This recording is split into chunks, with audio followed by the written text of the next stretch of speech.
The Jake Asman Show will begin shortly. Thanks to all these great Patreon members who help support the show. Get your super chats ready. Jake will be here in just a moment. If you love the New York Jets, this is the place to be.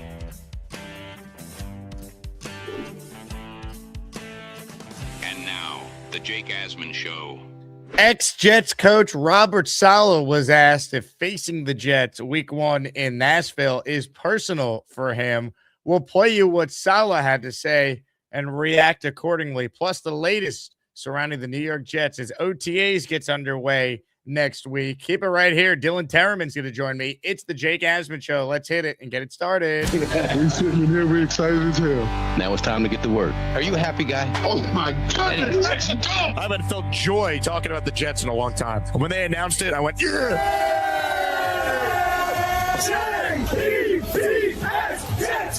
Jets, let's go! A new chapter for the Jets has started. Aaron Glenn and Darren Muji are tasked with shaping the future of this franchise. Will they be the ones to finally get it right? We will be here for every step of the journey on the Jake Asman Show, breaking down all the storylines, every game, and everything in between. Please subscribe and hit the like button below. Super chats, baby. Cut the line. The Jake Asman Show starts right now. Here we go, Jet fans. Welcome in, everybody. We are presented by PrizePicks. Click the like button, and if you haven't subscribed yet, please subscribe to the channel. We talk Jets every single day at 10 a.m. and 4 p.m. Eastern Time. Big shout out to the over 45,000 of you who have subscribed and have been a part of the ride. Lot to talk about with the New York Jets. I want to remind everyone that we have the first ever Gangrene Beach Club event coming up on July 11th. Dylan Tereman will be there rocking a Speedo. DT, thanks for hopping on the show today, and thank you for modeling your Speedo. Looking forward to seeing it in person. Yeah, I really got to hit the, what do they used to call that 90-day workout? Will's in the chat. I know he'll know what that's called. I got to hit one of those up and really get ready for July so I can mirror this image, bong included, I guess, if it's allowed. Now, did you see the image of Will in the Speedo from my show earlier this week? I have not, but I'm not sure I want to get frame mogged by Will Pa to start this show, but let's see it. Well, it's interesting because it kind of looks like if you and Will Parkinson made a baby together, this is what that love child would look like. Oh, I hope the baby inherits one of our good looks. Will's a fine looking man, so that's I like it. I like the hats included. Is there like a rule about hats in the pool? Well, Will Pa only wears a hat. I've never seen him without a hat on. Yeah, maybe I have, but I don't recollect the memory. No, I know he puts helmets on his head a lot. Gangrene Beach Club. Go to gangrenebeachclub.com. Links in the description. Lock in your ticket. It's going to be a phenomenal day in Atlantic City. And quick plug, we just finished the Jets Collective, episode 10. Great breakdown from Samini, BT, and myself talking all things Jets, those Belichick comments that made headlines earlier this week.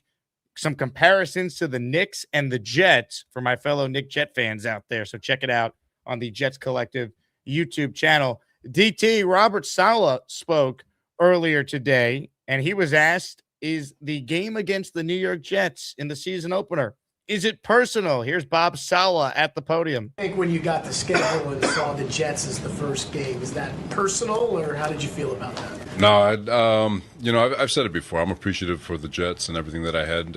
It's been over a year and a half now. It's in the NFL. It's kind of like 10 years, but it's to be expected with the NFL, but didn't think anything of it. I don't buy for a second that this is not personal for Robert Saleh. I think he's trying to not create a headline in late May that surrounds his team. But the idea that this wouldn't be personal for Robert Saleh, come on. I know Saleh's a great guy by all accounts, super nice, all that. This has got to be personal for Robert Saleh, and I hope it's personal for Aaron Glenn and the Jets. This is a huge game for the New York Jets, as we've talked about on the show since we found out a week ago. That was the Jets' week 1 opponent. Yeah, there's a lot to prove on both sides. And I would say the day Saleh became head coach of the Titans and looked at the opponents before he knew when the schedule was coming out, He probably looked at the opponent, saw the Jets, and has been thinking about that ever since. He's like, I want to get, some sort of revenge on what happened in New York. And he wants to prove that this time around, he's a better head coach. So I would call a little bit of BS on this too. I'd say he's been thinking about it every day since. And now that the schedule is officially out, it'd be wrong for him not to think about it every day until the game happens, because that's his job as a coach, is to get everybody prepared for week 1. So I call BS. I think there's a lot to prove, like you said, on both sides. AG has a ton to prove too. And, there was that moment where Vrabel said F him on the sidelines about the Jets. I kind of want that moment for AG against the Titans in week 1. Like, can AG have that moment where, like, it's time to go put your foot on their throat, close the game out, throw a touchdown pass, seal it, and F them. And I hope we get that moment. And I hope that Saleh doesn't get the first of the last laughs, because we don't know how many times we're going to play him again. Well, the bottom line is, when the Jets have been in this spot in a revenge game, they never win. They lost to Rodgers last year. Geno Smith knocked them out of the playoffs in 2023. You go back, through like the history of the Jets. They opened against Sam Darnold in 2021. They lost that game. The last time I could remember the Jets actually won a revenge game was Darrelle Revis's first game and Geno Smith's first ever start way back in 2013. Like, unless someone could point out another revenge game, the Jets never win these revenge games. So I hope it's personal for the Jets. It's going to be personal for Saleh. It should be personal for the Jets. I like that Brownlee and Tavondre Sweat have put out some things talking about this game, how fired up they are to go up against their old team. The Jets need to treat this as it's personal. They started 0-7 last year. Everyone thinks they're going to be the worst team in the league. March for Arch, all this. I hope it's personal for the Jets, because I know it's going to be personal for Robert Saleh. It should be. Yeah, and I'm glad you mentioned Sweat and Brownlee. I think Brownlee needs to calm his freaky down a little bit and what the messaging that he was trying to get across about this matchup. But Tavondre Sweat, with the 2 emojis that he put out, like the smoke coming out of the nose, like angry bull kind of emoji, like he's ready to go. He's ready to prove that Tennessee should have kept him. And Brownlee, when he was traded, was surprised that he was also let go of Tennessee, right? He didn't expect to end up in New York. So it means a lot to the players on the field. You would hope that the coaches, they're going to be playing for the coaches, but also they're going to be playing for their own selves at that point. JFM, Jermaine Johnson isn't, I think Tony Adams is there on the defense too. So like they have a lot of crossover in this game, and it's going to be more than just like a 1:00 CBS week 1 matchup against the Jets Titans. I mean, look, Robert Saleh was fired when the team was 2-3. He was completely blindsided by that following. He's a human being. He's going to want blood week 1, the same way Rodgers wanted blood and how fired up he was. The Jets need to come out ready to go, and they got to win that game, because we've talked about it, Dylan. There's no such thing as an actual must win in week 1, but with the schedule looming after that and the fact that the Jets started 0-7 a year ago, the last thing the Jets need is to lose to their old coach and be the butt of jokes going into the home opener, where there's going to be probably half the building of Packers fans, as the Jets are 0-1 going into what will feel like a must-win kind of game.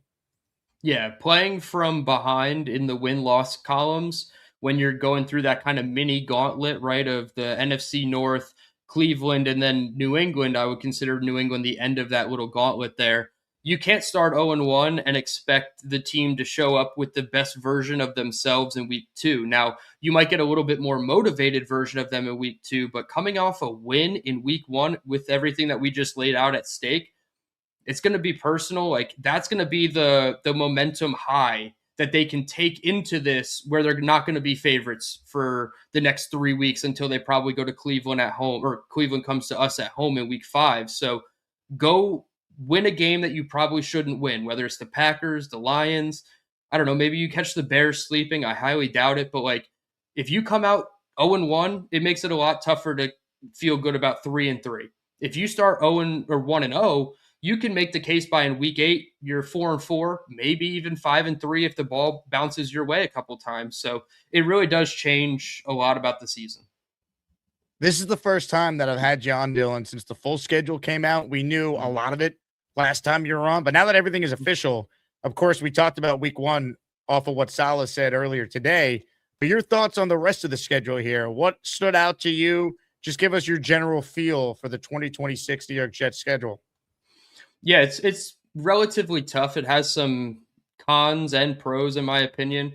I really would have, and it's kind of nitpicking, I would have loved to switch the Patriots and Chiefs and have the Chiefs in week 6, only because of the possibility that Mahomes starts on some kind of injured list and he has to miss 6 games, whether it's the pup or whatnot. So, whatever, we get him in week 9 instead. We know Mahomes is going to be healthy and playing in that game. But like Browns, Patriots, Dolphins, Raiders. Can you go 3-1 in that stretch? Then it gets really tough. Chiefs, Bills, Chargers on the road. Then you go on the road to Miami. Then you have a bye in the Broncos. That's a really tough, I guess, 6 games in that 7-week span. You come out of it, you get the Cardinals. Hopefully they're bad. We're probably going to be bad, but a little bit better, and we can beat them. Then you finish out with 3 hard games. And the Vikings, I know I asked Robbie about it. It's kind of like an X Factor team on this schedule to me. Like, I would have rather played them in weeks 1 through 4 and not had them understand what they are from an identity perspective. Whereas, like, maybe Kyler Murray is really good and he's firing off and they're a playoff contender in week 17. Or maybe, Kyler's ass and JJ McCarthy's in and they're pretty bad in week 17. So I feel like they can go either way. Either way, it's 3 games you're not going to be favorited in. Can we stop finishing the season in Buffalo? Can we just go to Miami and finish the season for once? But yeah, we knew most of the games. It's a tough schedule, but it does have some easy things about it. The rest schedule, the routine every single week playing at 1 o'clock. Like, you'll get into a rhythm by week 4 or 5. But yeah, it's kind of tough considering we were a last place team last year. Yeah, you'd think it'd be easier, but I mean, yeah. The divisions we place are tough. The AFC West and the NFC North, those are 2 really tough divisions. Yeah, there's just nothing you can do about that. It is what it is. I mean, look, if you're Aaron Glenn, find a way to win a game that you're not supposed to win early. Give yourself a real chance here to get people to buy in to what you're preaching, what your vision is for the team, because you lose the solid week 1 and it's going to get loud early because you think about what the home opener is going to sound like. Leon with a comment here. The Jets lose week 1. Would Jet fans even show up for the home opener? It's going to impact the crowd. Otherwise, if they look bad week 1 and lose, there'll be Jet fans. Obviously, it's the first home game of the year, but Packers are a national team. There's going to be a lot of people that sell their tickets, and I can't blame them if the Jets don't perform in week 1. Yeah, 1, Packers fans travel. 2, Packers fans are pretty much everywhere. So if they wanted to sell a ticket to a Packers fan, they certainly could do that. All I can really guarantee about week 2, Jake, is there's probably going to be a lot of green in the stadium. That's about it. You're not wrong. A lot of cheese in that stadium. Some string. Oh, you were talking about the jerseys. I'm sorry. I thought we were talking about something else. Yeah. Comments, questions, super chats, cut the line. Some other topics we will hit with DT. But Knick fans, I'm off to the Garden tonight. Let's do a giveaway at the end of the show in honor of the Knicks playoff run. Walt Clyde Frazier jersey up for grabs at the end of the show. If you want it, enter the raffle. You get the membership, or you send in a super chat that qualifies. $10 gets you 2 raffle tickets. You could Venmo me or Zelle if that's actually easier for some of you. But hey, get the membership. We encourage that so the entire community benefits. And when you do, you're entered in the Saturday raffle, of course, for the following 3 items this week: Garrett Wilson autographed helmet, Wayne Corbett autographed end zone pylon, and a Breece Hall signed helmet. All those prizes and more are up for grabs. Eddie, I did receive your Venmo, and I got you down in the raffle at the end of the show. So thank you very much. Our first super chat of the day is from Mace B. Mace B, you're in the raffle for 2. Geno versus A-Rod touchdown race next season. Something to follow. Who's your money on? Are you surprised as I am that Rodgers wanted back with the Steelers and that they wanted them too? I'm not surprised because where were the Steelers' other options at quarterback, right? They hired Mike McCarthy, who still has a great relationship with Aaron Rodgers. And Aaron, I think, wants to still play. He won a division last year. He led a game-winning drive in the 4th quarter on Sunday Night Football to get them into the playoffs. He's obviously not what he once was at 43 years old, but he was competent last year with good coaching around him. So I'm not surprised at all that Rodgers is still playing. Who do I think throws more touchdowns this year? I think it's going to be Rodgers, because I think at some point, if the Jets are out of it, we're going to see Cade Klubnik play football. Yeah, that's always the potential, right? And Rodgers did say it's his last year. I would assume he's going to try to, muscle through all 17 games, hopefully more from their perspective as the Steelers. But looking at PrizePicks, because I took a couple of Rodgers and Geno more or less bets for the season, Rodgers was at 19.5 touchdowns and Geno was at 14.5 touchdowns. Now, are they assuming Geno's not going to play 17 games? Because that's less than 1 touchdown a game if he plays every single game of the season. So, like you said, if they pull the plug and go to Cade Klubnik or Bailey Zapp, God forbid, that'll change things. I would actually lean Geno. The Jets are going to be playing from behind a little bit more than I think the Steelers will be. We've seen Geno back into the career. He threw for 50 touchdowns in those 2 first seasons in Seattle. Like, it's the potential's there. Rodgers has been going down a little bit. They've become a really run-heavy team in Pittsburgh. They have Rico Dowdle. They have, is it Kenneth Gainwell is the other guy? I think they got rid of him. There's another back that they have that they like a lot, but they're not going to make Rodgers throw it 500 times, whereas Geno might throw it 500 times. We don't know, but I would actually go Geno a little bit higher, but I'd be lying if I said I feel better about it. I just think the circumstances are going to be for Geno to have more opportunity to throw. I don't feel great about it either because Rodgers is old and can get hurt as well, but It is what it is. We'll see, but I'm not surprised Rodgers is playing again. I think that was the expectation the entire time.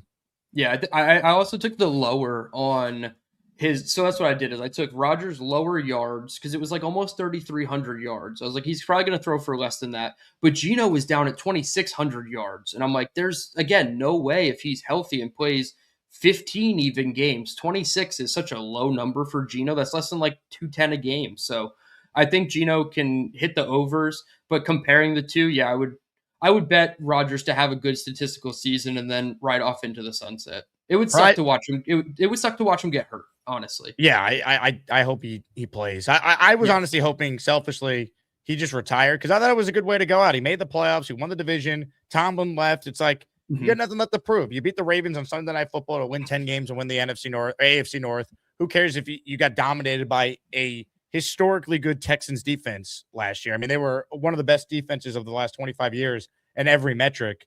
Like, I thought that would have been a good way to go out. I just hope he makes it through the year because I don't think the Steelers roster is that great. I think they're an older team. I don't know what McCarthy is. I think he's a good coach, but he's been away a little bit. So I don't know. I think the Steelers are good, not great. And I think we really find out how valuable Mike Tomlin was based on how they look this year.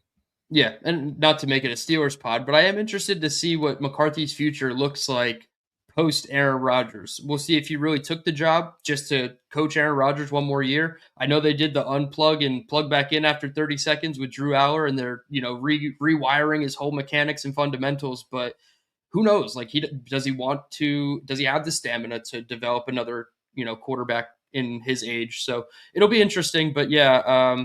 Rodgers last year, I think it'll be fun. We play him in the preseason, but we're not going to see him. He's not going to play. Yeah, there's no chance about that one. Hit the like button if you're just joining us. Comments, questions, super chats, cut the line. Dylan Tereman is my guest. Dylan, what do you make of the Jets being smitten with Cade Klubnik? Where are you at with Cade? Because it feels like a lot of Jet fans starting to feel good about Cade Klubnik getting an opportunity here. Yeah, I mean, when I did my film review of Cade Klubnik, it was like around this time, like July or August of last year. So it was only based on the 2024 tape. And when I watched him, I really enjoyed him. And a lot of people were talking about Lenore Sellers as well. I thought he was, from a throwing perspective, a head and shoulders above Lenore Sellers. And we saw that even in both their down seasons at Clemson and South Carolina. But 2025 was bad. No excuses. We heard him talk about the injuries. He didn't bring it up himself, which I thought was cool. He was asked about the injuries. Learning that he was taking the elevator to meetings because he physically couldn't walk up the stairs. Like, he's dedicated to it. And he said it helped him in his maturation process to the NFL. So my expectations aren't high for him, but I actually do like his game. I think he has it between the ears. He's what they call a whiteboard quarterback. He's going to understand all the progressions. He's going to know where to go. It's not always going to translate to the field, and that's why he's a developmental guy, in my opinion. But, I mean, of their options, I didn't want them to take Aller or Beck or any of those guys earlier on. But in that range, he's ready to play faster than a Taylon Green, right, who was the next quarterback taken after Klubnik. So, yeah, you're getting into like a deep well of developmental guys after that. So Cade Klubnik's kind of the in-between. And if they're smitten with him, that's the word that Samini used, and I love that he pulled that one out to use on this one. But it's kind of par for the course. We're Jets fans. We want to cling to something. So hearing something like this, we all Loved the aura of him running out with his hair flowing and the number 10 and all the Southern accent Chad vibes that we got from him. If he plays, it's kind of going to be like a Brady Cook expectation for me. Yeah, that's just the aura bringer. That's what they got to call him. But from a football perspective, I think he has what it takes. I just don't want to see it in October. I'd rather see it in December, maybe the 2 games in January, and then in 2027. I think what's clear is, and I talked about this with Samini and BT on our collective podcast earlier today, they're going to let him compete for the number 2 job. Like, there's no reason to sign Cooper Rush or Russell Wilson right now. You could get those guys ready in July at some point for training camp if you really need someone. I think they're going to let Klubnik compete with Zappy, and I guess Brady Cook is still around, and see if Klubnik could beat those guys out and be the number 2 to Geno. I think that, as of now, is what their plan is. I mean, Klubnik started a lot of games, as you know, Dylan, in college, so like, I don't want to say he's at his ceiling because I don't think he is. He's still a rookie. But if anyone could, like, be ready to go to be a QB2 when his competition is Zappy and Cook, I think Klubnik's got a real chance to win that job. Yeah, and I agree with you too. They're going to try to give him every look to get that quarterback 2 job, or at least make them feel more comfortable about him if they needed to use him in that capacity before pulling, the fail safe and go into a Cooper Rush. And quite frankly, when you look at it statistically, it's a different sample size because Cooper Rush started 8 whole games for the Cowboys. I believe like 7 or 6 of them were consecutive games for Cowboys. So you got to see him in extended time. Him and Zappy are about the same quarterback statistically. Touchdowns to interceptions, win-loss, everything like that. Bailey did have a lot more fumbles, but they're like a 500 quarterback. They're like 4-5 or 3-4 when they have to come in and play. So, like, are you really going to go out and pay a Cooper Rush who's 5 years older than Bailey Zappe when you kind of already have that? And I'm not saying Bailey Zappe is better than Cooper Rush, but how much does a Rush move the needle, right? So, yeah, give Cade every opportunity. I think the fact that there aren't expectations on this year make it easier to not have a quarterback behind Aaron Rodgers, right? In that situation, like, that's the year you want a strong backup. This year, we know what it is if the bottom falls out, and I think they do too. Dylan Tereman is my guest. Make sure you guys subscribe to Dylan's channel. Shout out to Lou B with a super chat. He cuts the line. On my way to MSG, LFG. Lou, I will see you there. Let's go, Nick. Say go New York, go New York, go! Go New York, go New York, go! If you want a Walt Clyde Frazier jersey, make sure you enter the Asmaniac raffle, and someone will win that jersey coming up at the end of the show. Gift the membership or send in a super chat that qualifies. Shout out to Leanie, who is checking out the show this afternoon, the great Queen Leanie in North Carolina. Mr. Bonesy says, my Knicks excitement is overwhelming. I can't talk Jets right now. Just imagine if the Jets are ever good, Mr. Bonesy. Just imagine. Because if the Knicks can turn it around, so can the New York Jets. There's your positive spin to my fellow Knick Jet fans out there. Yeah, can we have the feeling that we kind of had in the draft? And I know you had it in your intro. They're like, when they announced that pick, I was like, yeah. It's like, we don't have that emotion from September to January, other than like the Breece Hall passing touchdown to Mason Taylor, which was kind of cool and won us the game. But like, we don't have that moment enough during the regular season. So let the Knicks be proof that it can change. And maybe one day we'll be so excited about the Jets that we won't know what to do. Like, we'll just be sitting here just smiling at each other like, Jets are playing a playoff game, dude. Did you know? Like, every 5 minutes, just checking in, making sure we realize the gravity of that. Wouldn't that be something? Wouldn't that be something? My God, it's just brutal. It's been tough. There's no other way around it. It's 15 years at the playoffs, and the craziest thing is only one winning season during the entire playoff drought, 2015, which Geno Smith was on the team the last time that happened. So maybe the key is just getting Geno back on the roster for the Jets to go 9-8 and have a winning year. Dude, if they even went 8-9, I'd be happy. But 9-8, I mean, playoffs or not, 9-8 is such a huge step up out of that like 7-win purgatory that we've been in, because we're either 7 wins or contending for the first overall pick and never get it. So can we go the other way for once? 8-9. I'm not going to say 10 with the schedule we kind of just broke down, but there's 8, potentially 9 winnable games on this schedule. And obviously one injury in the middle of the season could change the matchup entirely. But But yeah, I mean, let's be a normal, average, competent team. I feel like that's a good start. Normal, average, competent team. What a process. What a world.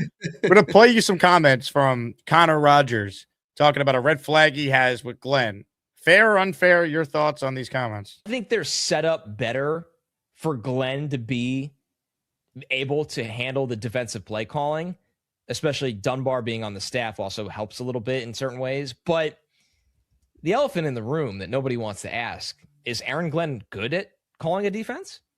We really can't say that with our chest out. We can't. He's had moments. It's not, though, like, look at the guy that just won the Super Bowl. Everybody in the world knew what that dude was all about on defense, and Mike McDonald. Yep. And then it carried over. And I think it's a little bit of a red flag to me that when Glenn got this job, he was so adamant about not calling the defense, where a lot of the guys that have instant success lean on what got them there in the first place. Mike McDonald did it with his defense. Sean McVay's done it with his offense. I don't need to go through every coach in the NFL. Jesse Minter is going to do it with the Ravens this year because Jesse Minter is fucking awesome. Like, that was a little bit of, and I criticized that in the moment. I was like, this doesn't really make a ton of sense unless he just feels like he needs to allocate so much attention to being the head coach. And he wasn't good at head coach things. That's the problem. If it was one of those scenarios where Glenn was really buttoned up with head coaching decisions last year, his defense just stunk. Now he needs to go handle that and head coaching. We think he could do it. He wasn't really that good at it, like you said. So can he do both? We don't know. What do you make of those comments?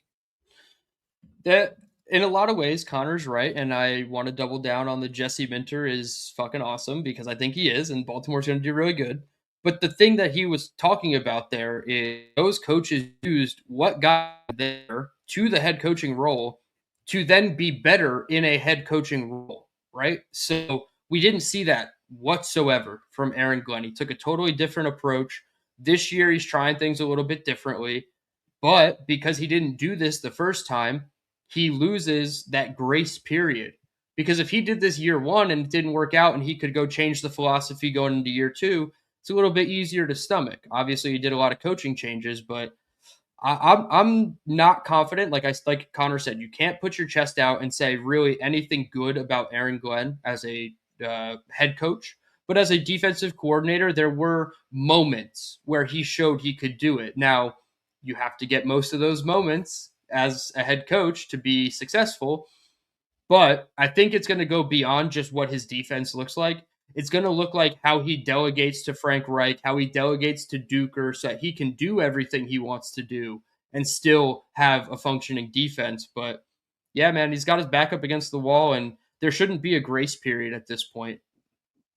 I mean, the defense needs to be impactful. It needs to force turnovers. It needs to be dramatically better. It can't just be, well, they were better. Like the Jets last year, for example, went from dead last in penalties committed to 23rd. And Glenn highlighted that as one of the things they improved on. That's not good enough. The defense needs to be impactful. It's not even just stats because stats can lie. The Jets actually had a top 5 stat defensive defense in yards per game in 2024. They blew every game late. They had the lead late and they blew it every time. They weren't good. So the eye test and forcing turnovers impact. That's how we judge if Aaron Glenn is doing his job, taking over the play call in there. Yeah, I don't care what the box score says because it felt like every post-game video I did while the season was still relevant up until like maybe the Panthers game. And even I feel like the Panthers game got out of hand at times. The percentage of the win probability for the Jets to win by halftime was never higher than like 18 to 25%. That is disgusting. You have to come out firing. You have to show improvement. Like you said, takeaways. Please just get the monkey off your back. Pick off Cam Ward twice. Once in the middle of the game when it really matters, and then once to seal the game. You know, like that would be fantastic. And then no one would ever talk about last season's no interceptions ever again, except for like the crazy Jets fans that usually listen to our podcasts. But you know what I mean? Like we have to show immediate improvement. Now we don't have to be elite, but league average is like the expectation for this defense. You have so many new faces. Make it work. Totally agree. I was thinking about this. Let's say the Jets don't get an interception week 1, so the streak is alive against Green Bay. I was at the game against the Chargers on Monday Night Football a couple of years ago when the Jets actually got a roughing the passer call to go their way. Remember the Jets had like the longest streak in football? I was there too. Stadium was rocking. They like the Jets had the longest streak in football where they never got roughing the passer called for them. And it finally happened that night. And that was the loudest moment of the game because the Jets offense stunk that night. What else is new? But like we went nuts in the stands, Dylan, when the Jets finally got a roughing call to go their way when the Chargers roughed Zach Wilson. Yep. And let's be honest, that game was over on all phases. Darius Davis returning the punt for a touchdown because Irv Charles tripped on a sprinkler. Like he tripped over thin air and all of a sudden this guy sprung loose for a touchdown. So the game was over at 7-0, but that's what we mean. The loudest cheer should not be player intros and a roughing the flag penalty. It needs to be in the fourth quarter when the game is close and we're making actual football plays. Well, that's when the stadium needs to be loud. Yeah, my point is like if they break the interception streak in that game, like the crowd is going to erupt at a level we haven't heard for a Jet game in a while because the team was so bad last year. Yeah, if it happens in week 2, like you said, in the home opener against Green Bay, that would be crazy. But I just want to get it done against Tennessee. I don't even want to risk it. And there's going to be a lot of Jets fans. Despite what the Titans people on Twitter think, there's going to be a lot of Jets fans in Nashville. I will be there. Jet fans, we have an event that we will be announcing more details of when we get a little closer, but we're going to be with Barstool Nashville starting at 4 p.m. Saturday, the day before Jets Titans. We'll have a link for those of you to RSVP. The link's already live for anyone on my Patreon/Discord. Get in the Discord. You'll see it there with all the info. But Saturday, day before the game, if you're coming to Nashville, come to our event. I'm going to do a live show from Barstool Nashville. Great location for a Jet fan party the day before the game. Hit the like button if you're just joining us. Comments, your questions, super chats, cut the line. Dylan Tereman is hanging out with me, and we certainly are coming up with interesting Jet-related topics to dive into. DT, when OTAs start next Wednesday and the first open practice for media is a week from today, next Thursday, what are some of the things that are going to intrigue you as the Jets, this iteration of the 2026 Jets, finally hits the field, rookies and vets all together? Yeah, I'm excited. We kind of talked about Klubnik a little bit, but I'm excited to see what he looks like. I usually like to watch the quarterbacks. No surprise there. I will be excited to see the alignment for Kenyon Sadiq. How much attached to the line of scrimmage, how much slot, how much boundary is he going to be playing? How much do they use A.D. Mitchell versus Omar Cooper in 12 personnel? Because I think you can go either way. Is Omar Cooper going to be the guy next with Garrett in 12 personnel, or is it going to be Garrett and A.D.? So I'll be interested for that. Defensively, where does Minka line up? Is he in the box, in the slot, or is he playing free safety, roam in the back end, playing sideline to sideline and like post single high stuff? Who is the slot if Minka is not the slot? Is it Brownlee? Is it Pons right away? And then obviously I want to see David Bailey versus our stud tackles because that's going to be really good practice for him. I think the alignment for the Jets on defense is fascinating.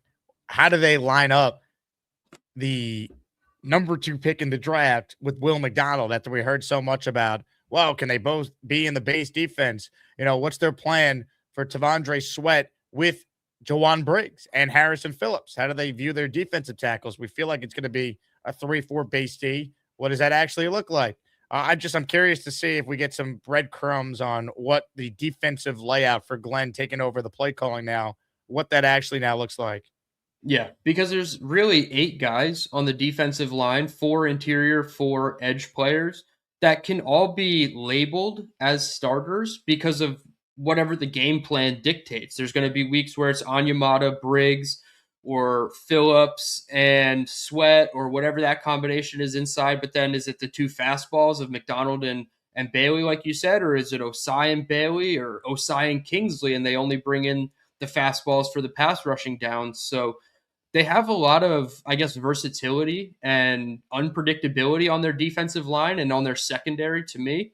So we'll see how it all comes together. It sounds like a positive thing But when you don't have faith in the coaching staff to use them right, it could almost become a negative thing because you almost have like homeless positions instead of positionless players because there's such a difference. Like a positional player or a positionless player is like Kyle Hamilton, whereas like a homeless player is like Isaiah Simmons, right? You know, like they didn't have a home in the NFL. They were just kind of good. And Kyle Hamilton has a role. He can do multiple things in different roles. So it's going to be telling. You're right. You could use them all over. And how do the Jets deploy their version of that? What does that look like? Well, maybe we'll get some clues this week. I like the use of a super chat here from the big fella, Cut Herb Charles. Big fella, thank you. Yeah, I didn't even know he was on the team. I did like a 90-man roster overview, and the team site had him on there, but I just assumed that he was not, but he in fact was. Super chat from Eddie Ray. You think Braylon Allen's going to have a good year? I don't know what to expect from Braylon. He's a lot of potential and not a lot of production. Unfortunately, he got hurt last year. I think they need to use Brees like a guy they're paying $15 million. I want Brees to get 80% of the touches early and often in this offense. I was just going to say, feed Brees. We know it's kind of been, we've been beating the dead horse of like, who's the OC that's finally going to use him out of the backfield as a pass catcher. Like you said, 75 to 80% of your running back touches and snaps should be going to Brees, which I guess led to some speculation about one of these two backups being traded. But Braylon Allen is a good David Montgomery type of back to Brees, who's closer to Jahmyr Gibbs in a way. So like trying to emulate what the Lions had, I feel like is a good thing to do. And then Isaiah Davis, I mean, he's just a all-around versatile player, and I actually like him a lot. So one of those two backups could have a good year, but Brees needs to get his first, like 1,500 yards from scrimmage. Brees. He better. There's no excuse. And can we get him the ball as a weapon, receiver, screen game, check it to him? I think Gino's competent enough to do that, and so is Frank Reich. I give up if we're doing another entire offseason a year from now. How the Jets could get the ball to Brees. Dude, if it's like week 10 and Frank Reich or Seth Ryan is like, yeah, we had no idea that he could do this out of the backfield, I'm going to lose my absolute shit, dude. Oh, my God. Somebody's got to know. Like, somebody has to see the tape from 2022 to 2025, 3.5 years, we'll call it, because of the rookie year of sample size. Take out just his pass catches and notice something happens when Brees catches the football. He's almost better when he catches the ball as like an elusive player in the open field after he catches the ball as opposed to being handed the ball. Because so many times he gets handed the ball and there's a defensive tackle right in his face because the guard whiffed and he has to dance and make his own like magic on a run play. So I like Brees out of the backfield a lot. Brees. Ladies and gentlemen, you're watching the Jake Asman Show. We're live here on a Thursday. Make sure you like the video if you haven't and you subscribe to the channel. We're giving away a Walt Clyde Frazier Knicks jersey at the end of the show. Signed jersey by the greatest Knick ever, Walt Clyde Frazier, who I'm sure will be sitting courtside tonight rooting on the New York Knicks. I just gifted a membership because no one has become a channel member during the actual show so far. So we're changing that. One membership has been gifted by yours truly, and it went to listener Peter Stearns. Peter, you're in the raffle for one. Say go New York, go New York, go! Go New York, go New York, go! We are presented by PrizePicks, and we went 1-0 with my Knicks-Cavs Game 1 prize pick lineup. Shout out to everyone who tailed the pick. We're going to try and go 2 for 2. This is what I cooked up for later. We're sticking with the Karl Anthony Towns assist number. It was 4.5 in Game 1, and he finished with 5. Now it's only at 3.5 in Game 2, so I'm taking the over on Cat assists. OG Anunoby, I know there's some risk with this. What's he going to do scoring-wise? Well, I look at it like this. I think OG, who played over 30-something minutes in Game 1, he shook off the rust that he had. I think he's going to score a lot more in this game later. So I like OG Anunoby to have a nice game scoring-wise and to go over that number you see on the screen, which is 15.5. So I'm going more on points for OG in this one. For reference, OG in Game 1, he had 13 points, and most of the production was until overtime. I don't think you're asking for much for him to score at least 16 points. And I think Sam Merrill is going to have at least 2 made 3-pointers. He has averaged 2.5 threes per game over the last 5 games. I think he's going to hit at least 2 later tonight. So more on Merrill threes, more on OG points, more on Cat assists. DT, I know you followed my prize pick lineup for game 1. Are you tailing me for game 2 tonight? Yeah, I'm going to have to. I took Cat 5.5 the other night, and if you just said he ended with 5, I'm really upset. OG, I had a missed bet with him, but I'll try it again. I trust you on this one. I don't know anything about Sam Merrill. The only white guy I know from the Cavs was Kyle Korver way back in the day. But but hey, what about Kevin Love? There you go. But that's a different position, right? This guy looks like a shooter. And if it's 1.5 3-pointers made, maybe we smash the over on this one. I did want to bring up while we're talking about prize picks. Did you see James Harden's new player picture on prize picks? Oh my God. I'm glad you said something. This is out of control. They listed James Harden on prize picks as a literal traffic cone. I didn't see this until after the show started, so I couldn't get Harden in any of my prize picks. But DT, I'll show the audience here. Look at this over on prize picks. James Harden is listed as an actual traffic cone for any of his props later. Unbelievable. Look at this. I'm surprised it doesn't say Jalen Brunson's son. Oh, boy. That's Harden, 18.5 points, an actual traffic cone for James Harden, which is shameless. The way I knew was because I had him in one of my lineups. I think I took him on an under something.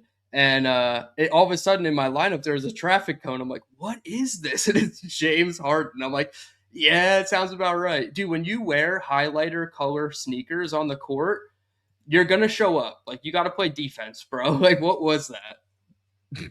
My God. I don't watch basketball. That was atrocious, dude. Because, like, if I watch basketball, I want to watch defense. You know, I don't want to just watch 3-pointers back and forth. So that was rough. But good for the Knicks. Go New York, go New York, go. Let's go Knicks. Big fella says, is Chris Boyd able to play football this season? I forgot about Chris Boyd. I have no idea. Did he sign a 1-year deal, though? Like, is he a free agent? I think he's currently a free agent, and I don't believe they re-signed him to a contract. No, I don't think he is currently on the Jets. Nope, not with the Jets. Just as American football cornerback, which means he is not on a team. Unfortunate circumstances, too. I mean, 29 years old and your career might end because of a gunshot wound. Crazy. Wish him well, but I'm not sure he's going to be on the team. Let's see. Eddie wants to know, Dylan, are you coming to Nashville?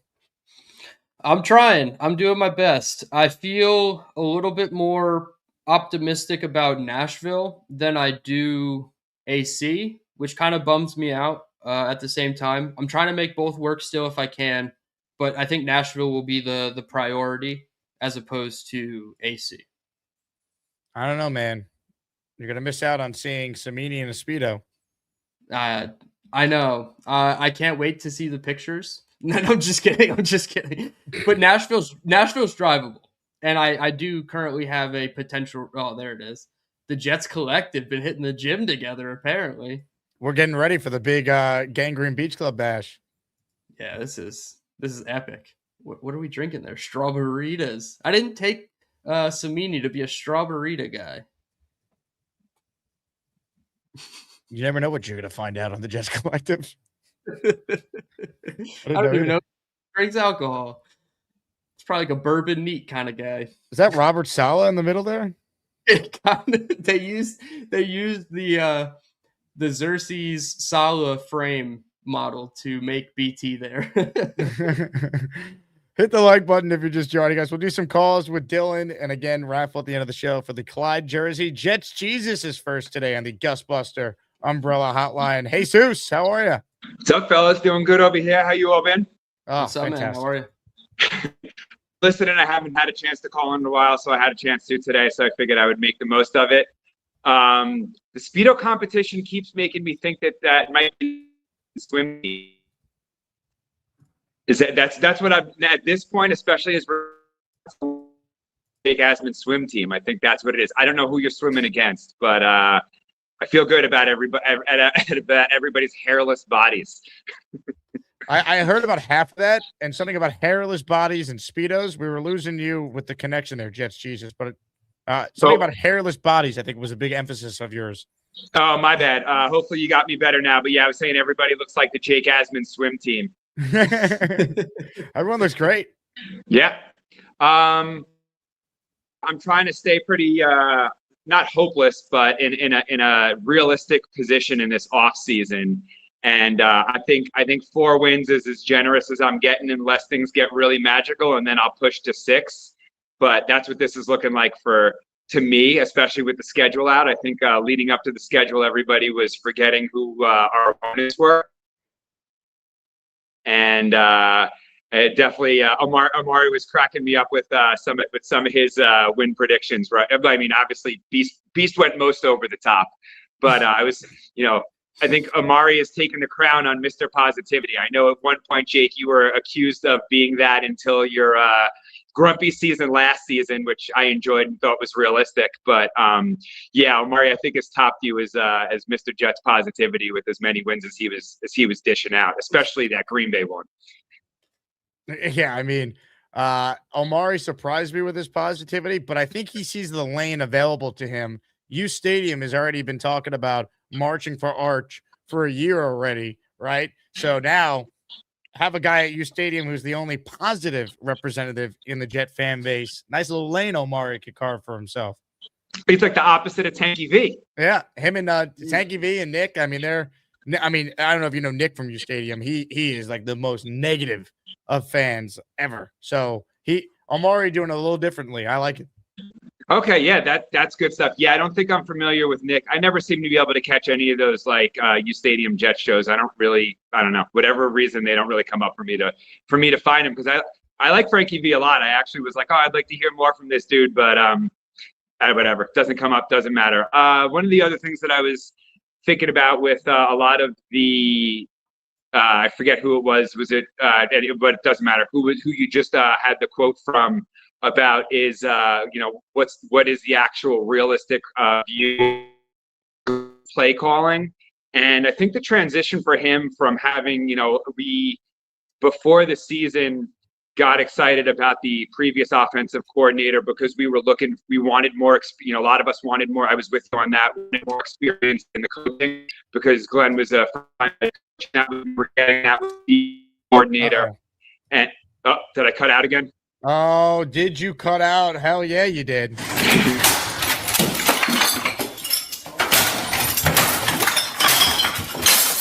It was a good attempt, though, Jet Jesus. Appreciate you calling in, as always. Dylan, what do you make of some of his points he was attempting to make there?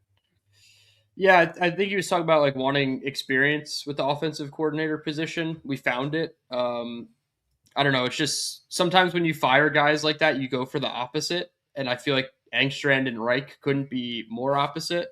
But as far as his expectations on the season, I feel like a lot more Jets fans would,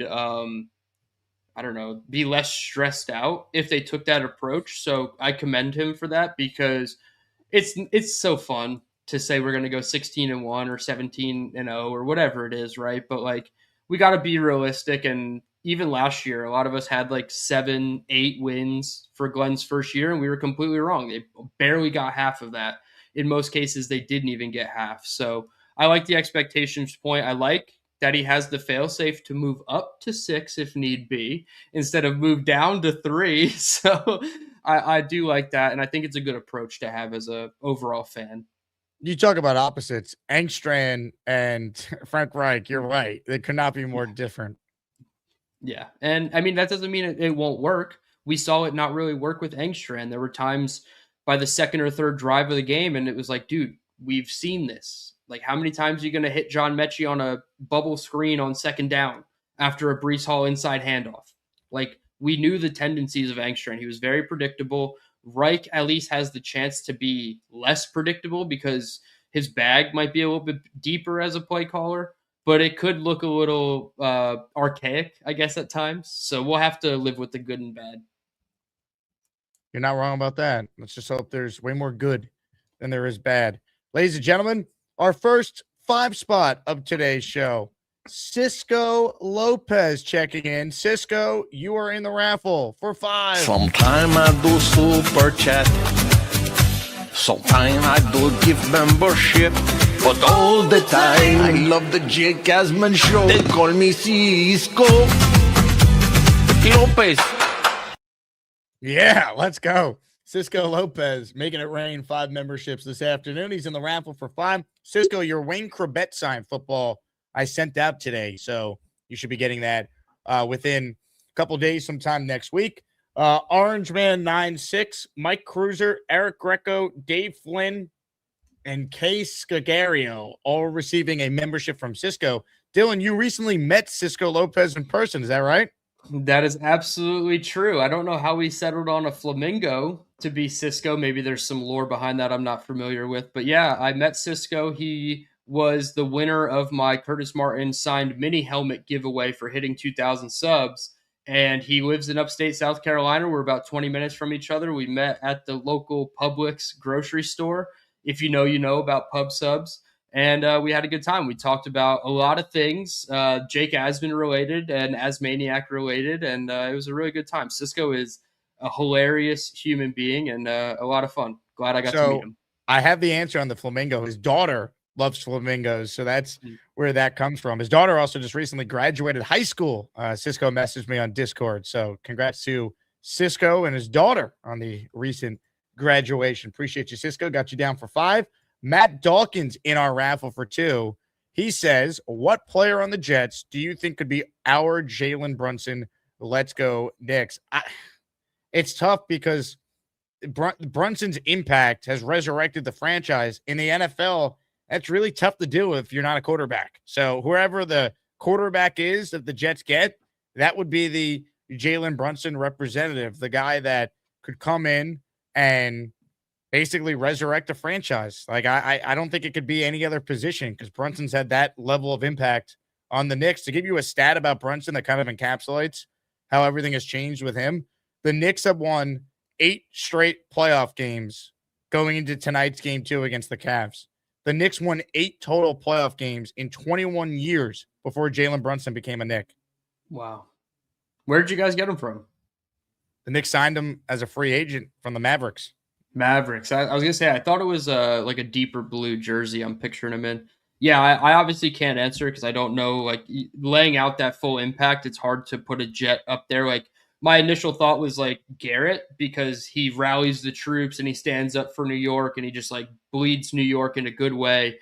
But again, the impact on the court or on the field, it's so much more substantial when you're talking about Brunson versus this Jets roster. So yeah, I guess I would say whatever the quarterback is that brings us out of hell, that's going to be the guy that looks like, because somebody even just said Jalen Brunson is a freaking hero. Like you can't say that about any guy on the Jets. Like, let's be honest. So eventually we'll have our Jalen Brunson, but I think that guy's probably in college right now.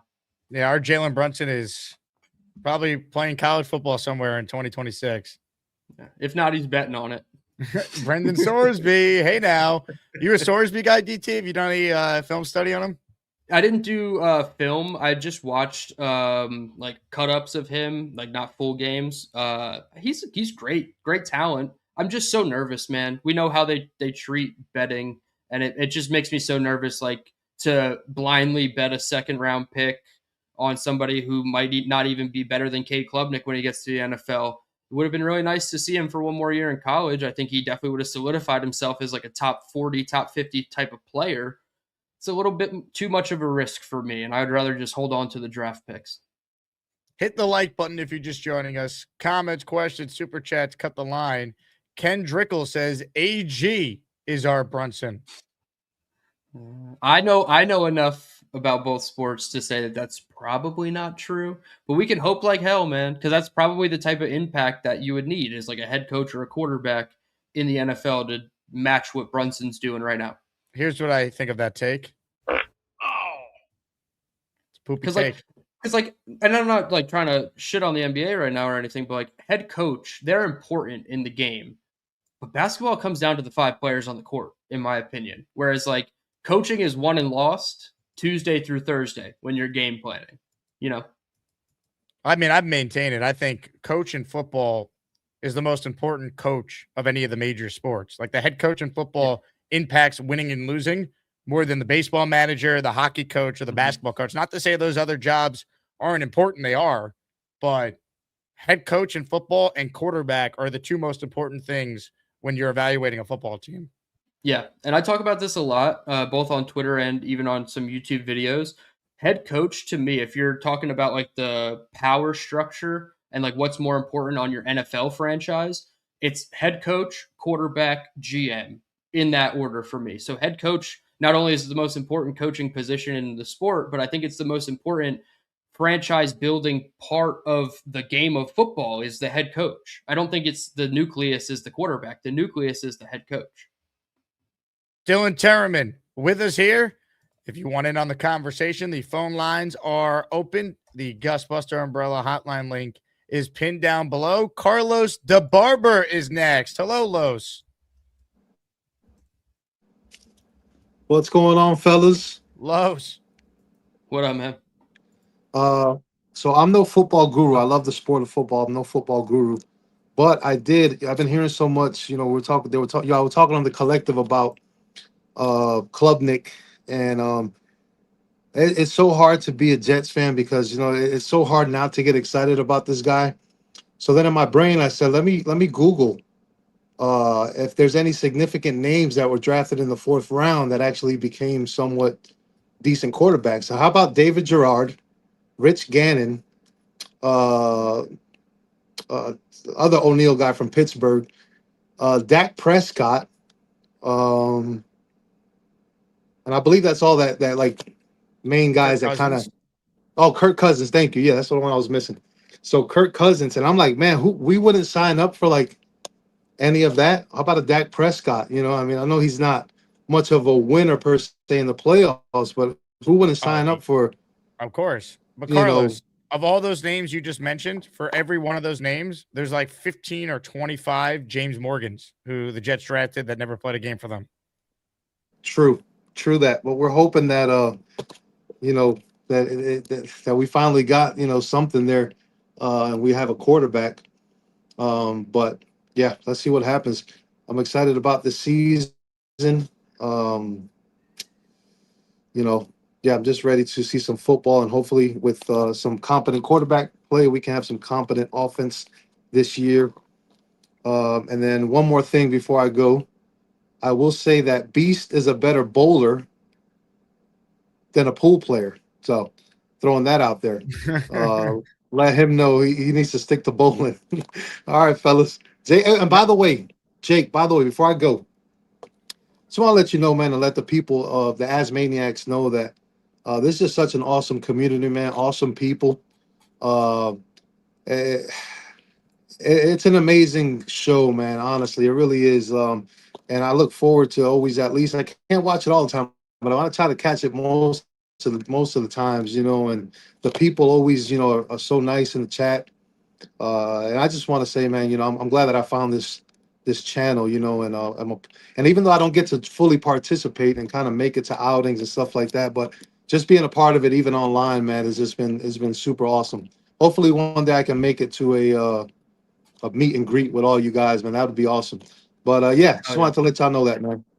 Carlos, that means a lot, man. I'll tell you what, you're a great caller, great fan. And the fact that you're calling into a Jet show in late May to give a take about Cade Klubnik, that speaks volumes on the type of fan that you are. So God bless you, man. You're not only just calling in, you're calling in the middle of giving a haircut to a customer. Legendary. Love it. I get away with it because they love me so much around here. But believe me, you're not supposed to do that kind of stuff. But they give me grace. They love me here. So hell yeah, ladies and gentlemen, Carlos DeBarber. Let's go.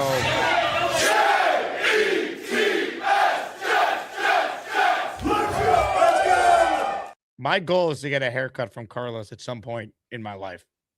Dude, I desperately need a haircut right now. I'm trying to hit up my barber. My barber back home in New Jersey, dude, if he didn't take a phone call during my haircut, I would think something's wrong. So it's kind of par for the course for some of these guys. Ladies and gentlemen, Jets Jesus is still on the line. We're going to see if his internet works so we can ask the question that he wanted to ask us. Sweet. Hopefully I'm doing better now. We're gonna find out. Yeah, I guess so. All right. So yeah, the kind of point I was making was and I'll try to get through this quick. First time around, like Glenn, emphasis on having experience in the coaching staff, and it wasn't so much on the field with the players, where it was a really young team. And now with a lot of the players that got brought in, it seems with the emphasis was more on experience on the field to be able to back things up and have strong leadership out there, especially with him moving to defensive play calling roles. Hopefully he's able to do what I think would really be his superpower, is working with players individually. I think that was one of the things that got spoken about the first time around. And I don't know, how do you guys see that perspective with this restructuring of the team? Pretty good. We got through it, Dylan. Yeah, we got through it. Yeah, I think it's fair. And I think it's better to prioritize experience on the field because they're the ones actually going out and executing. We've seen more proof that having a younger coaching staff can still be successful as opposed to just having a completely young team. Like that looks like the 2021 Jets and the second half of the season last year for the 2025 Jets. So I do like that they're emphasizing veterans on the field, and I think they have a really good, like a control group right up the middle. Minka, DeMario, and Onyemata as their additions. Obviously, Phillips being another veteran guy. There's some high and low variable components outside of that, but they have a good core right up the middle of the defense. So I do like that they prioritize. And going from Geno after Justin Fields is an upgrade that cannot be understated. My God. Yeah. I think that is that was an accurate assessment there. Good call by Jets Jesus. Keep it rolling now with your calls on our show. Let's say hello to a man that is revered in this community. He's also a great-looking man with a phenomenal beard. Holy shit, look at that beard! He has a beard, he's the man. Ain't no Santa Claus. Papa Jet loves the Jets. He's one handsome son of a bitch. It's Papa Jet. You guys got me? Oh, Yeah, we got you. Papa? Can you hear me? Hey, I haven't talked to you for a while, DT. Oh my God. I don't know if you remember, before the draft, I was on, my final take was on Sadiq. Mm-hmm. Now that the dust has cleared a little bit, how do you feel? Yeah, about him? I think I remember telling you that it probably wasn't going to happen. And that was one of the things that I actually felt pretty sure about. So it shows how much I know about this team that I talk about every day. But the player himself, absolutely, I'm on board. I'm probably now in the minority, and I think I've overcorrected. And I think Kenyon Sadiq is going to be comfortably our tight end 1, and Mason Taylor is going to be the tight end 2, and they're going to use him a lot less frequently than Sadiq. I just think there's more ways to use a guy like Sadiq, and I'm really excited for him. I actually think like 6, maybe 700 receiving yards would be like phenomenal for most rookie tight ends, but the way that they talk about him and I think that they're going to use him, it's actually possible. Yeah, I think they're definitely going to use him more, but I'm not out on Taylor either. I liked him last year. I think he showed a lot of talent. He just had some injuries. He's got to stay on the field, but I think both of them can be pretty good together, in some of the packages. So I'm looking forward to it, Yeah. There's going to be weeks where Sadiq is like the featured tight end, but there's always going to be those moments where Mason Taylor in like those 5 to 7 yard passes is just right over the middle for Geno Smith to check down to. He's sure-handed, super strong-handed too. Like, I think it went under the radar last year because it wasn't a huge sample size and he got hurt to end the year.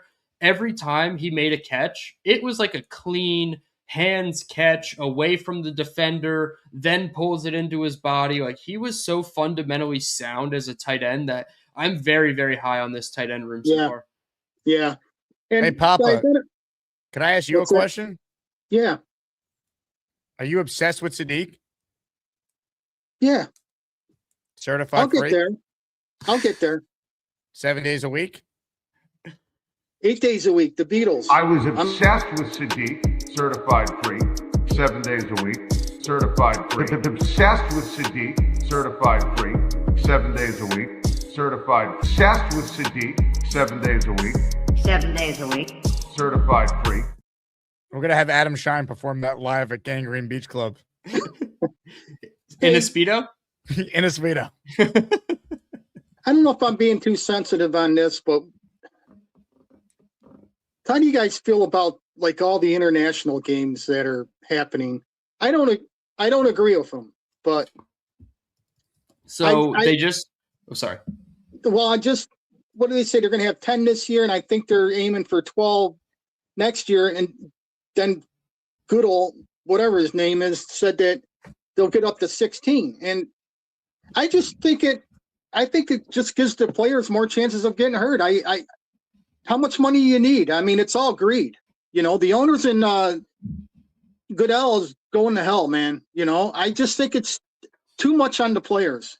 I don't agree with Thursday games either. It's just, maybe it's just me, but it's all about money. That's really what it comes down to. And the players will do it because they want more money too, right? The more revenue the NFL makes, that's how the salary cap goes up every year. It's based on a percentage of the overall league revenue. So it's not going anywhere. I think we're going to get to a point where every team plays an international game every year, and they add a second bye week. We go to an 18-game schedule. We're not going to stay at 17 for that much longer. When the second they went to 17, the countdown was on until they get to 18. So when we get to 18, I think we get a double bye, and I think every team will play at least one international game every year.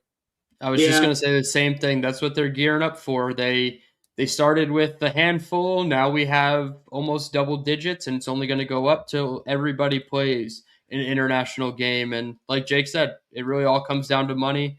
Between that and the streaming services and everything like that, it's a big business. And unfortunately, I don't know if it's a positive thing other than the fact that it just brings in a ton of money. But like, is there a point where it gets too much, where it's like unsustainable? I don't know. Well, you're defeating the purpose of the bye weeks too, because then they say, well, you can have your bye after, but with jet lag and a couple days to get back, you know, I don't know. I just don't agree with it. But Jake, when are you with the Jets meetup at the Meadowlands? Has that been decided yet? October 25th, Jets Dolphins. Circle the date. That will be the Asmaniac meetup game. I'm in the process of putting that together. The big thing is just finalizing Nashville first, but that is on my to-do list. I'm speaking with my Jet ticket representative early next week, and I'm going to start to get a head count for people who are interested in buying tickets for that. Okay, and then we'll probably do something like a tailgate again too. Definitely tailgate and full game, exactly like last year, same thing.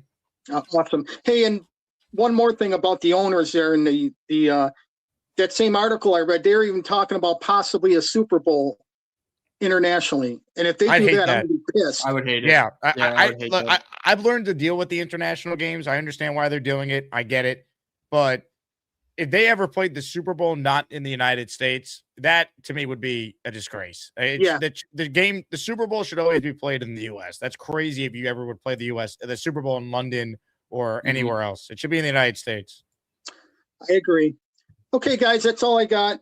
God bless you and have a good weekend if I don't talk tomorrow or call tomorrow. So, Papa, you're the man. Great Papa. call. Papa Jet checking in. Imagine the Super Bowl in London or something stupid like that. Ridiculous. No, I can't even imagine it. That's how bad I don't want it. And it's not to say I don't want the fans across the pond to enjoy a Super Bowl, but yeah, man, so it's American football. We should probably play the biggest game of it on soil. I'm cool with international games throughout the schedule, but like even a international playoff game, that's awful. No. Yeah, it's awful. Can't do it. Can't do it. Hit the like button, comments, questions, super chats, cut the line. Last call for raffle entries. I'm going to the Knicks game tonight, so we're not going to do a full 2-hour show. So if you want in on a Walt Clyde Frazier jersey giveaway to my Knicks fans out there, make sure you enter for your chance to win. You'll be in the Saturday weekly raffle as well.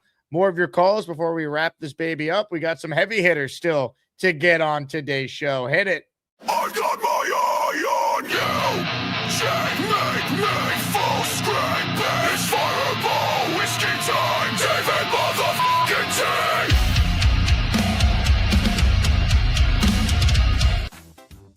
Hi, guys. Hey, David. David T.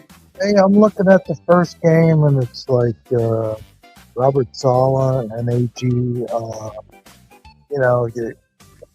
put it down on the plate. I'm going to say Saul is, a little bit better coach. Can you hear me? I don't think either of them are going to be long-term coaches.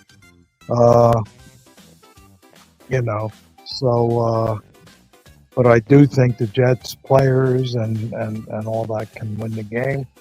And Jake, I got my my flight to Nashville. I got my Oh tickets my God. in 110. Hi, Max. In 110.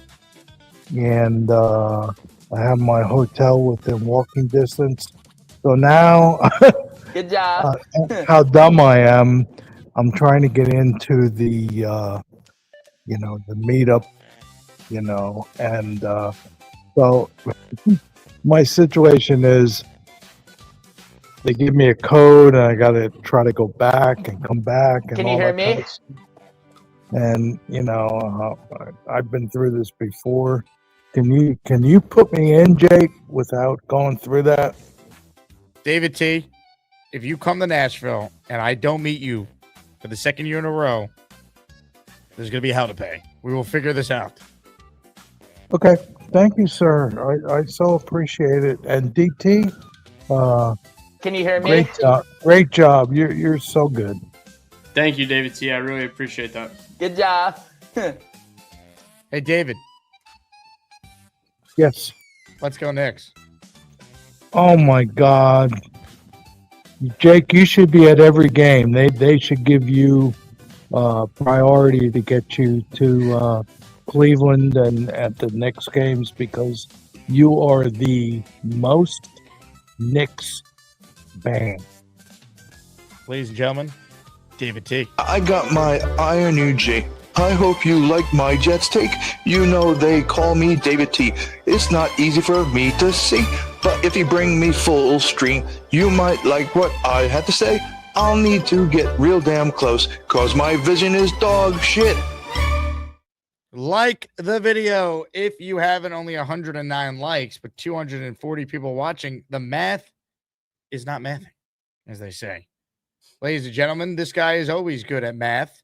He lives in an attic. Hit it. What do you need? You know I'm not in a good mood today. I already took a diarrhea dump and my back's killing me. Does anybody else need anything? Beast. I always get nervous when he's not on screen, dude. Beast. You don't know what's gonna come out of that bed. You don't know what's gonna come through that door. He was at the pool hall.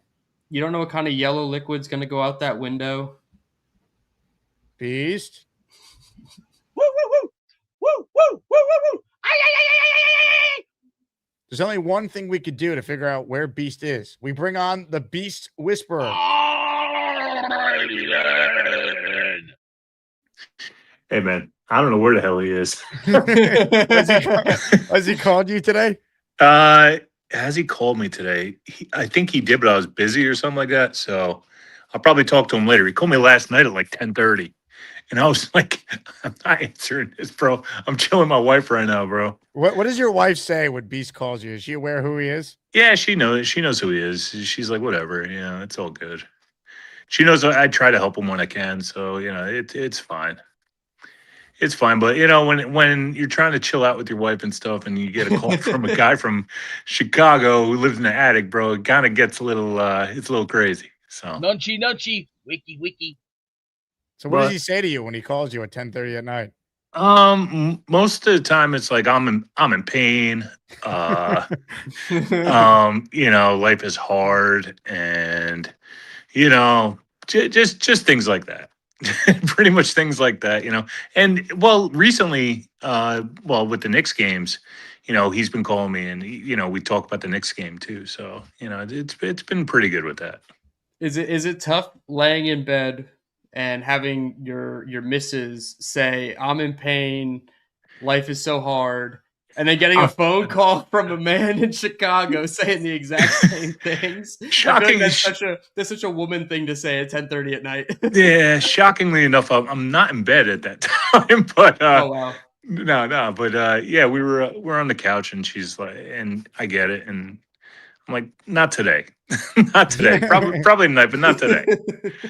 So yeah, I wanted to talk to you guys about the Nick Faria article that was written. I'm having Nick on tomorrow morning at 9 a.m. I should have mentioned this earlier. Start time for Friday show is 9 a.m. tomorrow because I'm filling in for Michael K at 1 locally here on ESPN New York. So Nick's coming on, and we'll definitely get his thoughts on this with a trade suggestion that he wrote. Yeah, he's on crack. So, it's like, it's like he wants he says Josh Sweat for Will McDonald. And Josh Sweat wrote this signed. On X Factor? No, he's with Sports Illustrated now. Oh, that's right. Yeah, that's probably why I didn't see it on Jets X Factor. I was like, why?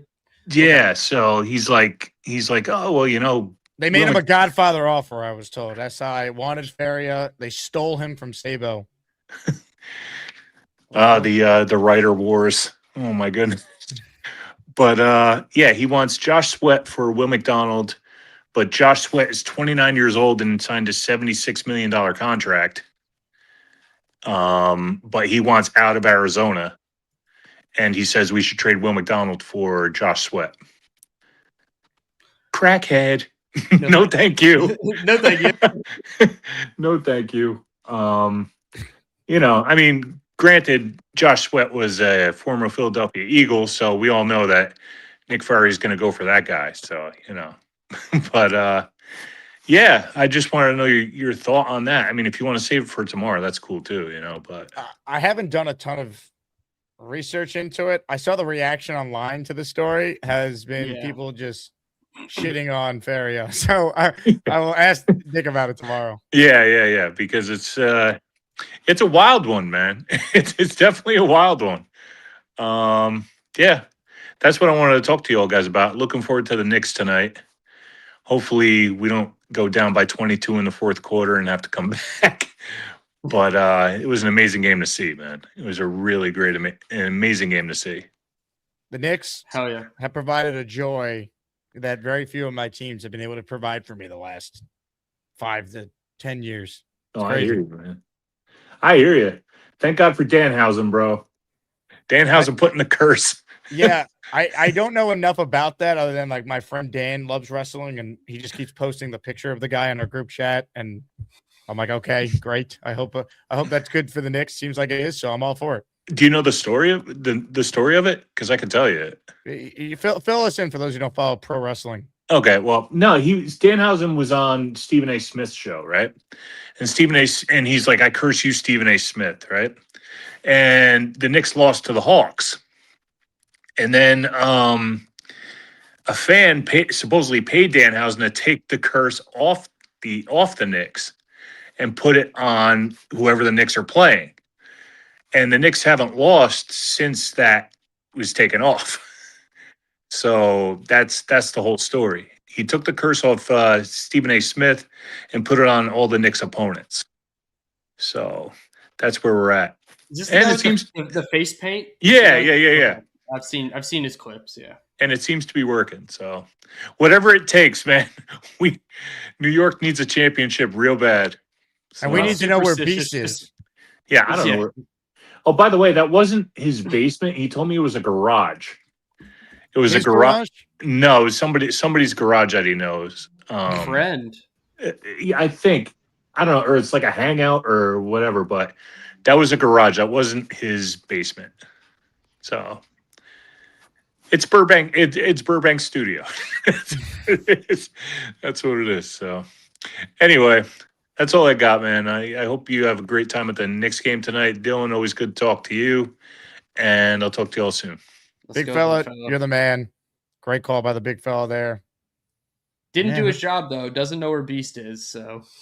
No, I might need to bring back Darren Muji for the raffle wheel if Beast doesn't show up soon. Dude, and maybe this is a separate article or show for you. Did you see NBC Sports ranked 29 general managers. They left out the 2 newbies, and Minnesota doesn't have one. So they ranked 29 general managers. Do you guess where Darren Muji ranked among those 29?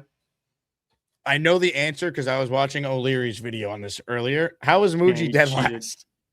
Dude, so stupid. The first sentence contradicts the entire ranking, that it's not his fault that the Jets are in this position.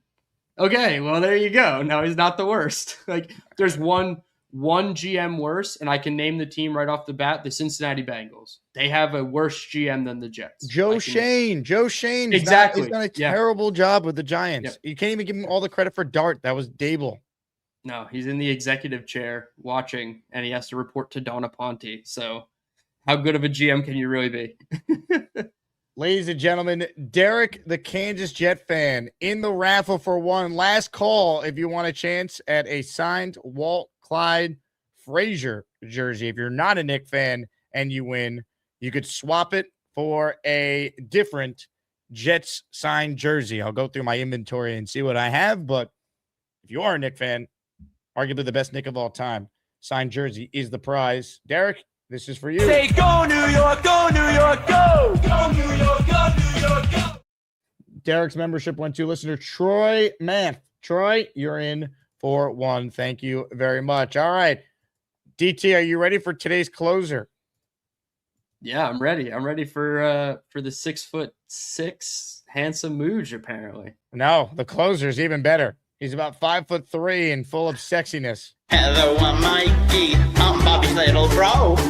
Have you seen Jake Graves? She's so beautiful. I love my boy Jake, but not in a gay way. I am so happy. I'm not gonna touch anything, I promise. Mikey. Hey, how you guys doing? Hey, the Knicks gonna win 120-113. Yeah.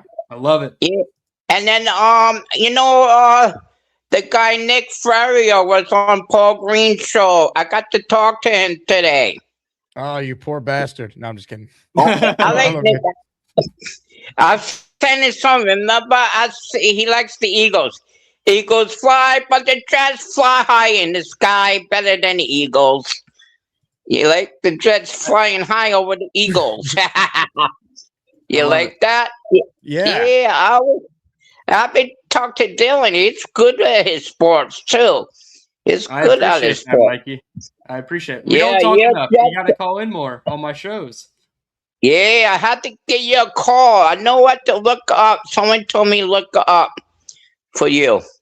Oh, because they told me I had to do it. So that's a good thing. And I predict every New York team's going to win.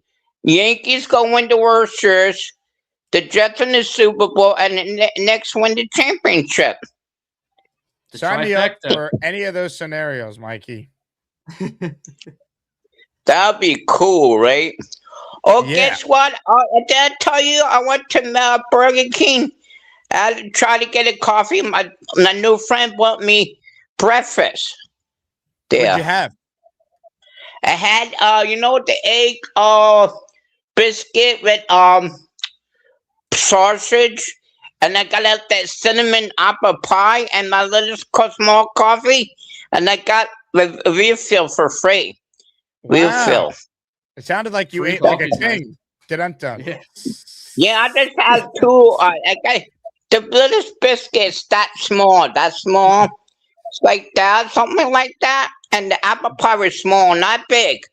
It was the cinnamon. I like cinnamon. Yeah. You guys like? Yeah, I was thinking, Dylan, you go to the Jets game October 25th. That's the Miami game, the meetup. I'm gonna try. I gotta figure out Atlantic City, then I gotta figure out Nashville, and then we'll figure out Miami. But I'm gonna do my best to get back up to New Jersey for at least one game this year. So Miami sounds like a good game to go to. Yeah, you should go with us. And we go squish the fish. Squish the fish. Hell yeah. Hell yeah. We go be 6-0 in our division this year. 6-0. Ooh, I like that. Hey, Mikey, tell Bobby we want him to call in. I haven't heard from Bob. Why, I did talk to him. He'll call in. I think he's getting ready to do something. He's going to call in, he said. Not right now. I told him, but he said he didn't forget you guys. He All didn't right, well, forget you.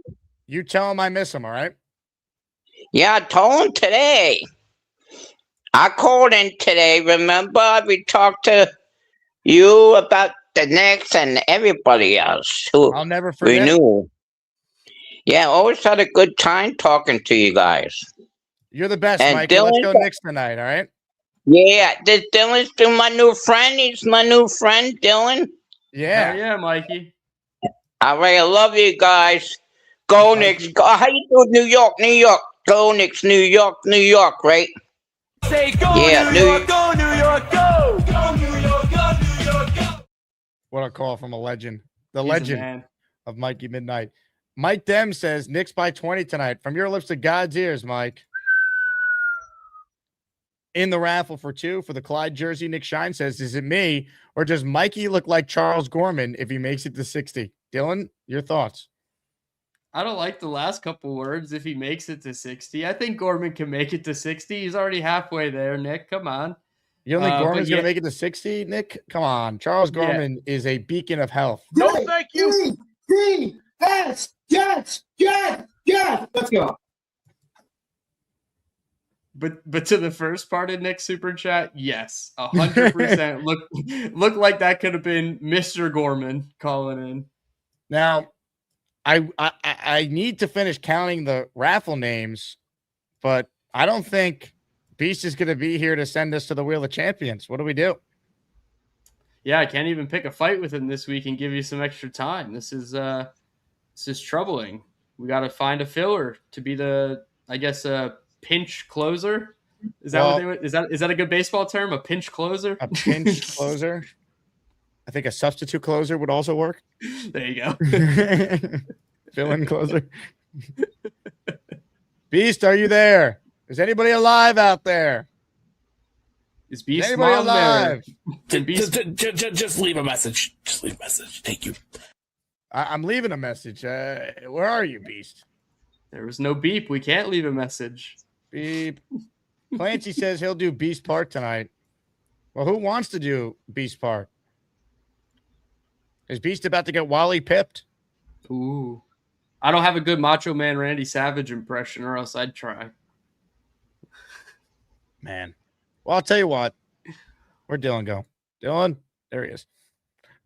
The good news is I have good news and bad news. What do you want first? Bad news first.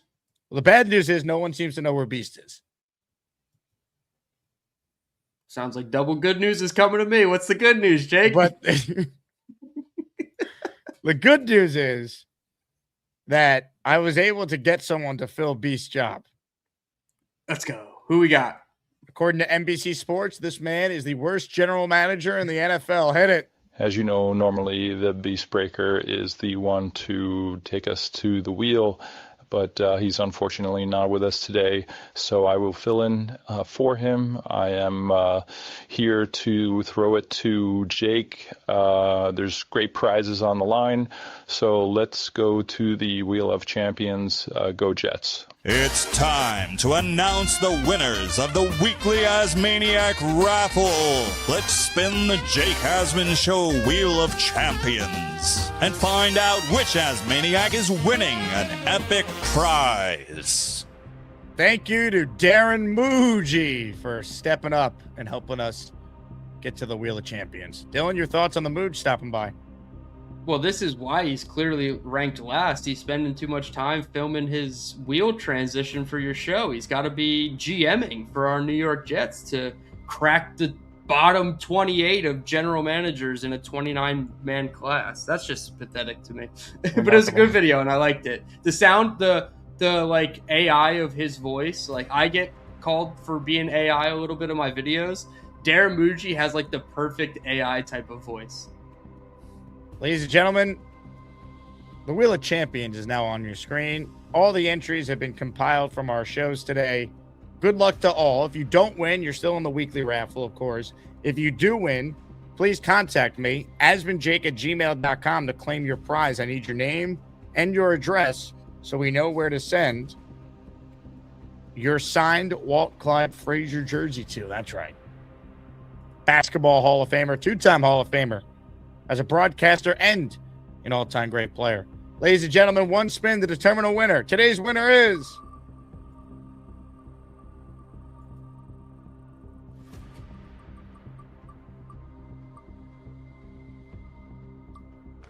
Anthony Logerato. Let's go. Don't count. Anthony is the winner. Hit the Jet chant for him.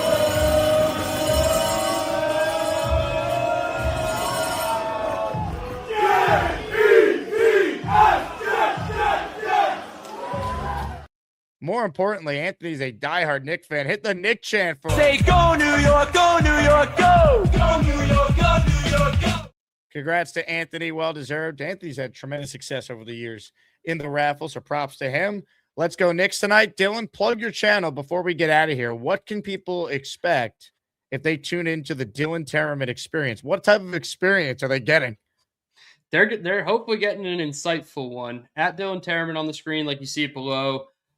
We just did our 90-man roster overview, as accurate as we could get it, using the team website that probably hasn't been updated in over a month. But we did the overview of the roster because starting next week, we're going to look at positional power rankings, and then we're going to start our summer ranking series from there, where we go through, we rank the team's positions, then we rank them up against our AFC East rivals. So at Dylan Tereman for all the summer ranking fun. And I might be sprinkling in some golf content as well, trying to figure out the golf game, and finally bought a tripod and some content equipment. So we might be dabbling in some golf shorts. Man, that's something. We're trying out here, Jake. Good for you. Now, I was going to end the show, but Nick Shine, I see, just called in. Nick? Well, now I'm just here to make fun of Dylan because some of us bring our own tripod to the golf course, buddy. Sorry you had to go out and buy one. Thank you, Nick. All right, that does it. I got to get to the garden. Thank you to everyone who watched. Let's go, Knicks. He's Dylan Tereman. My name is Jake Asman. I love all of you. We're back tomorrow, 9 a.m. start time. Nick Faria will be on the show. We could scream and yell at him for whatever lousy take he apparently wrote for SI today. I'll read the article and bring him on tomorrow, 9 a.m. start time. Go Jets, go Knicks. Thank you all. Thanks to Dylan, and congrats to Anthony on the Clyde jersey. See you, everybody. Talk to you at 9 a.m. Go New York, go New York, go. You guys laugh. It's not funny. This is regurgitating. Those are two fairly young men. You want to see what a real man looks like? They don't care. They think it's funny that they're sickly and ill. This ain't no bullshit. Beast and Gorman look great. Yeah, they're both physical specimens. Destructive but constructive. That's extraordinary, yeah. 272 pounds, muscle and might. I'm all thrown off here. I'm all flustered here. Can I get to my jet point? Yeah, you could try. Oh, yeah. If you don't fuck off, I don't know what else will. Have a good day. Oh, hi. Jake wants me to ask you to click on the like button. That's right, Lane. And if they don't subscribe to the Jake Asman Show, this team may never win another game. Let's go, Jets.